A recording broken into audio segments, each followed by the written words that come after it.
Good morning, সবাইকে স্বাগত জানাচ্ছি আরেকটা নতুন ব্লগে। আজকের ব্লগটা একটু অন্যরকম, কুকিং রিলেটেড। আজকে বানাবো ধনিয়া চিকেন। রাজস্বী সকাল সকাল বাজার চলে গেছিল, আর আমি দেখছি বাজার থেকেও চিকেন নিয়ে চলে এসেছে। যদিও চিকেনের নর্মাল ঝোল রান্না খুব একটা ভালোবাসে না, যদি একটু অন্যভাবে রান্না করে দেওয়া যায় তবেই ও খেতে ভালোবাসে।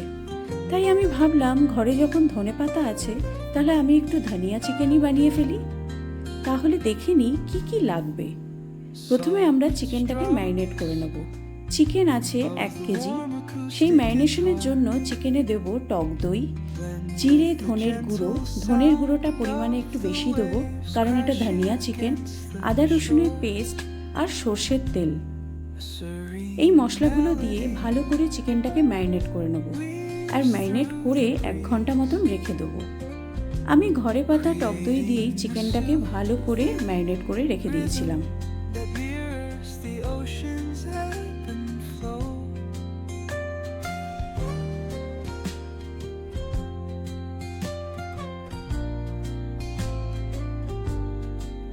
তেলে ফোড়ন দেওয়ার জন্য নিয়ে নেব গোটা গরম মশলা। আর আমি কিছু আমন্ড ভিজিয়ে রেখেছিলাম কারণ আমার ঘরে কাজু ছিল না, তাই আমন্ড। তোমরা চাইলে কাজুও নিতে পারো। এবার একটা পেস্ট বানিয়ে নেব। পেস্টে দেব ধনেপাতা, ছাড়ানো কিছু আমন্ড, কাঁচা লঙ্কা, গোলমরিচের গুঁড়ো, এই দিয়ে একটা সুন্দর পেস্ট বানিয়ে নেব। এবার আমরা ধীরে ধীরে রান্নার দিকে এগিয়ে যাই। কড়াইতে তেল গরম করে গোটা গরম মশলা ফোড়ন দিয়ে পেঁয়াজগুলোকে ভেজে নেব। পেঁয়াজগুলো লাল লাল করা অবধি ভাজতে হবে, ভালো করে ভেজে নিতে হবে। তারপর যে ম্যারিনেট করা চিকেনটা ছিল সেটা আমি কড়াইতে দিয়ে দেবো। দিয়ে এবার হাই ফ্লেমে চিকেনটাকে ভালো করে নাড়তে থাকবো। বেশ কিছুক্ষণ এটা প্রথম দিকে হাই ফ্লেমেই নাড়ব। আজকের দুপুরের মেনুতে থাকবে ধনিয়া চিকেন আর পরাঠা।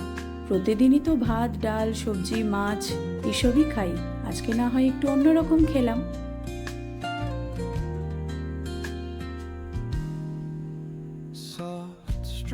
কিছুক্ষণ ঢেকে রাখার পর আমি তারপর যে ধনেপাতার পেস্টটা বানিয়েছিলাম সেটা দিয়ে দেবো।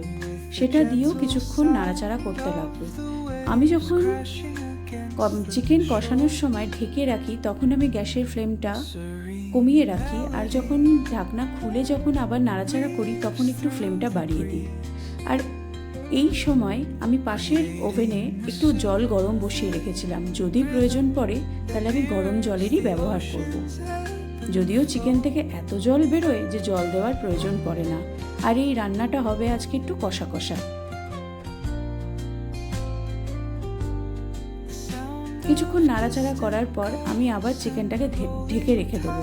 যতক্ষণ না চিকেন থেকে পুরোপুরি তেল বেরিয়ে যাচ্ছে ততক্ষণ অবধি কষানোটা চলতেই থাকবে। আধ ঘন্টা 40 মিনিট মতন আমি চিকেনটাকে ভালো করে কষিয়েছিলাম, তাতেই নরম হয়ে গেছিল চিকেন।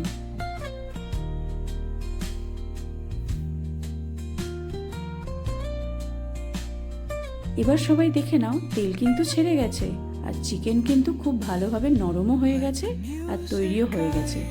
এবার আমি একটা পাত্রে চিকেনগুলোকে ঢেলে নেব। ঢেলে নিয়ে আমি অন্য একটা পাত্রে বাটার একটু গরম করে, মানে ওই 1 টেবিল স্পুন মতন বাটার গরম করে চিকেনের ওপর দিয়ে দেবো। এই বাটারটা দেওয়ার জন্য চিকেনের টেস্টের অনেকটাই পরিবর্তন হয় আর বাটারের ফ্লেভারটাও খুব সুন্দর লাগে। ও আরেকটা কথা, আমি কিন্তু ধনিয়া চিকেন একটু হলুদের ব্যবহার করেছি, তোমরা চাইলে এটা স্কিপও করে যেতে পারো। আজকের দুপুরের লাঞ্চ একদম জমে গেল, পরাঠা আর ধনিয়া chicken.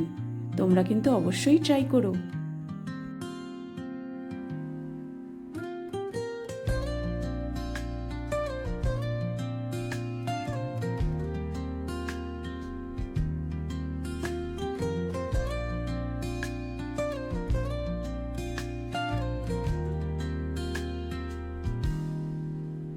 Soft strums of the warm acoustic guitar blend with the gentle sound of the waves crashing against the shore. A serene